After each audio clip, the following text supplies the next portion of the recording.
تو یہاں پر اللہ سبحانہ و تعالیٰ بتا رہا ہے کہ ہمارا یہ آپ کے اوپر انعام ہے، یہ ہمارا ایک گفٹ ہے آپ لوگوں کے لیے کہ جو ہر نماز میں آپ پڑھتے ہیں، اس کے بغیر تو نماز ہوتی ہی نہیں ہے، جس نماز میں سورہ فاتحہ نہیں ہے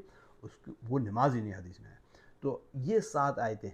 الحمدللہ سے لے کر کے وَلَضَّالِّین تک، کچھ لوگ بسم اللہ کو اس کا حصہ بناتے ہیں، تو بسم اللہ الرحمن الرحیم الحمدللہ رب العالمین، دوسری آیت وہاں سے لے کر کے وَلَضَّالِّین تک، ان کو 7 آیتیں بناتے ہیں۔ تو یہ 7 آیتیں جو ہے یہ القرآن، سورہ فاتحہ القرآن ہے، تو یہ اللہ سبحانہ تعالیٰ کی طرف سے امت کے لیے ایک تحفہ ہے، تو ہمیں اس تحفے کی قدر کرنی چاہیے، اور اس کے اندر جو ہے اقرار اللہ کی عظمت کا اقرار کرتے ہیں، پھر اللہ کے سامنے اپنی تابعداری کرتے ہیں کہ ایاک نعبد و ایاک نستعین، ہم تیری عبادت کرتے ہیں، تجھی سے مدد مانگتے ہیں، اور اس کے بعد اپنی مناجات اللہ کے حضور پیش کرتے ہیں۔ اور اس کے بعد جو ہے آیت نمبر 99 جو ہے وہ ہمارے لیے ایک لیسن، ایک درس، ایک حکم بھی ہے، ایک نصیحت بھی ہے، وہ یہ ہے وَعْبُدْ رَبَّكَ حَتَّى يَأْتِيَكَ الْيَقِينُ، کہ ہم نے اللہ سبحانہ تعالیٰ کی عبادت کرنی ہے کہ حتیٰ کہ موت ہمیں آ جائے۔ یہ نہیں کہ جب میں صحت مند ہوں یا میں بیمار ہوں تو اللہ کی عبادت کروں، جب میں بوڑھا ہوں، جب میرے پاس وقت ہو، ریٹائر ہو، تو تب اللہ کی عبادت کروں۔ کس نے دیکھا کبھی کبھی موت جو ہے، نوجوانوں کو موت نہیں آتی، موت کا ایسا نہ ہو کہ نوجوانی میں ہمیں پکڑ لے۔ تو اللہ کی عبادت ہم نے ہر وقت کرنی ہے۔ عبادت کا ایک تو یہ ہے کہ آپ نے کہ اللہ اکبر نماز پڑھی، ایک ہے کہ آپ نے روزہ رکھا، کھانے پینے سے اجتناب برتا، اللہ کے حکم کو مانا، ایک ہے کہ آپ صدقہ دے رہے ہیں، ایک ہے کہ آپ حج پہ جا رہے ہیں، جہاد پہ جا رہے ہیں، یہ بھی اللہ کی بات۔ دوسری عبادت آپ کے پڑوسیوں کا خیال کرنا، رشتہ داروں کا خیال کرنا، ان کی مدد کرنا، ان کی ٹیک کیئر کرنا، حقوق العباد کا خیال، یہ تمام چیزیں، جانوروں کے حقوق ہیں، ہمارے پودوں کے، یہ تمام آس پاس جو چیزیں ہمارے، ان سب کی چاہے جاندار ہوں بے جان ہوں، سب کے حقوق ہیں، یہ سب چیزیں، ان کے حقوق کی ہم پاسداری کریں گے تو یہ بھی عبادت کے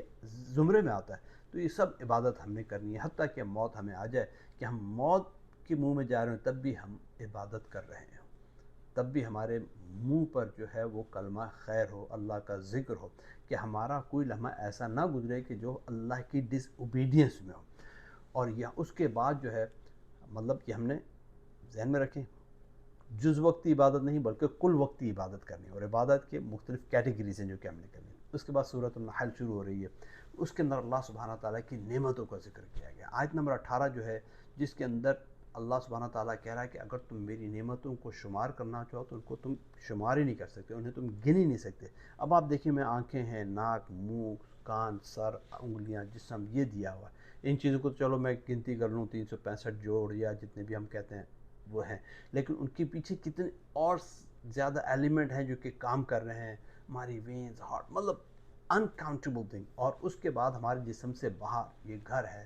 بجلی ہے، انٹرنیٹ، بہت ساری چیزیں ہیں، اس کے اور آگے ہم پھیلتے چلے جائیں، سمندر، دریا، پانی۔ اب صرف سمندر کو ہی لے لیں، اگر سمندر کا پانی خشک ہو جائے اچانک تو آپ دیکھ سکتے ہیں کہ پہلے گھنٹے میں کتنے اثرات ہوں گے، دوسرے گھنٹے میں، پہلے دن، دوسرے دن، تیسرے دن، ایک دنیا ختم ہو جائے گی، صرف سمندر کا پانی ختم ہو جائے، باقی چیزیں وجود برقرار رہے، صرف سمندر کا پانی ختم ہو جائے، تو آپ یہ دیکھیں کہ یہ بھی اللہ کی نعمت ہے۔ تو اللہ کی نعمتوں کی کوئی انتہا نہیں، ان کی کوئی ہم شمار نہیں کہ ہم اس کی گنتی کریں کہ بھئی یار یہ نعمت ہے۔ یہ ہر چیز، جو چیز ہم دیکھ رہے ہیں، جو چیز ہم دیکھ نہیں رہے، جو چیز ہم محسوس کر رہے ہیں، جو چیز ایون ہم محسوس بھی نہیں کر رہے، اللہ کی نعمتوں میں سے آتی۔ فَبِأَيِّ آلَاءِ رَبِّكُمَا تُكَذِّبَانِ۔ اس کے بعد جو آیت نمبر 78، اس کے اندر علم کی اہمیت ہے۔ وہ علم کی اہمیت اس طرح کہ اللہ سبحانہ تعالیٰ نے ہمیں اپنی ماؤں کے پیٹوں سے نکالا، کہ ہم کچھ بھی نہیں جانتے تھے،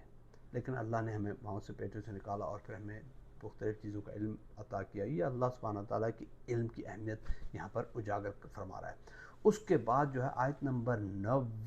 90 جو ہے وہ نیکی اور برائی، ان اللہ یامر بالعدل والاحسان، بے شک اللہ عدل اور احسان کا حکم دیتا ہے۔ یہ جو آیت ہے، آیت نمبر 90 جو ہے،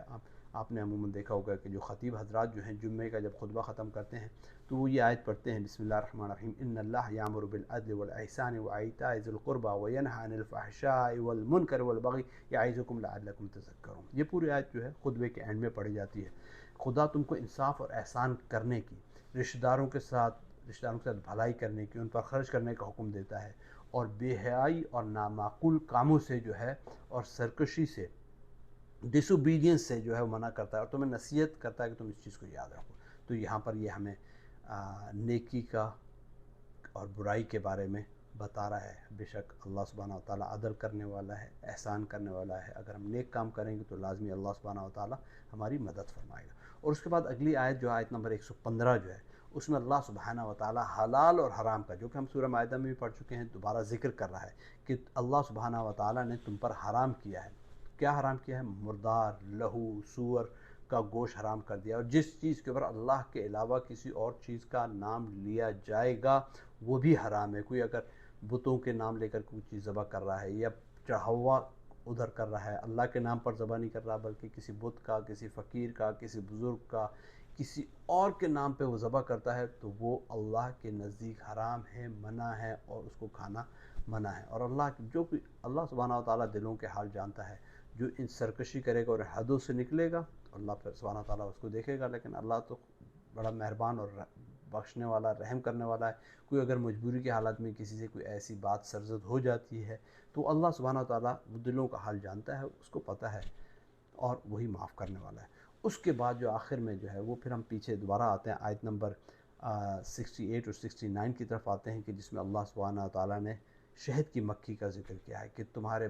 رب نے شہد کی مکھیوں کو کہا کہ پھیل جاؤ، پہاڑوں میں، درختوں میں جاؤ، اور وہاں پر جہاں پر لوگ گھر بناتے ہیں اور پھر مختلف جگہوں سے جاتی ہے، شہد اکٹھا کر کے لاتی ہے۔ تو اللہ سبحانہ و تعالیٰ نے یہاں پر اس کا ذکر کیا ہے کہ مختلف رنگ ہیں، مختلف چیزوں سے وہ بنتا ہے، لیکن اللہ سبحانہ و تعالیٰ نے کئی امراض کی شفا ہے۔ بے شک سوچنے والوں کے لیے نشانی بھی ہے کہ کس طرح شہد کی مکھی جاتی ہے، شہد کلیکٹ کرتی ہے، کس طرح لے کر کے آتی ہے، پھر شہد کی مکھیاں کس طرح اکٹھی رہتی ہیں، ایک کوئن کے انڈر رہتی ہیں۔ یہ ساری چیزیں سوچنے سمجھنے والوں کے لیے نشانی ہیں۔ اللہ سبحانہ و تعالیٰ جو ہے ہمیں قرآن پاک کے جو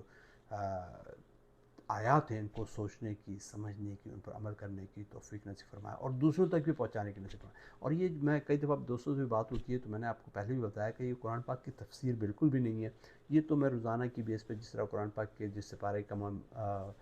تلاوت کرتا ہوں، پھر اس کا مطالعہ کرتا ہوں، تو اس میں سے کچھ اہم پوائنٹ لے لی اور جو کہ میں نے لکھ لی۔ آپ جب پڑھیں گے قرآن پاک کو، مطالعہ کریں، ممکن ہے آپ کو ایک نئی ڈائمنشن ملے، ممکن ہے آپ کے نزدیک کچھ اور پوائنٹ بھی آ جائیں۔ تو یہی نہیں ہے کہ صرف قرآن پاک کے سپارے میں صرف یہی 10 اہم پوائنٹ ہیں، یہی 8-9 پوائنٹ نہیں، اس کے اندر اور بھی بہت سارے، ہر سطر قرآن پاک کی جو ہے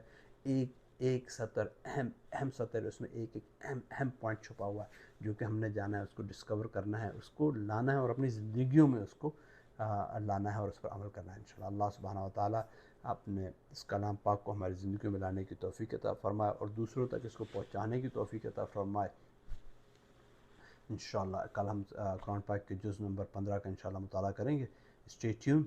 انشاءاللہ کل ملاقات ہوتی ہے۔ السلام علیکم ورحمۃ اللہ وبرکاتہ۔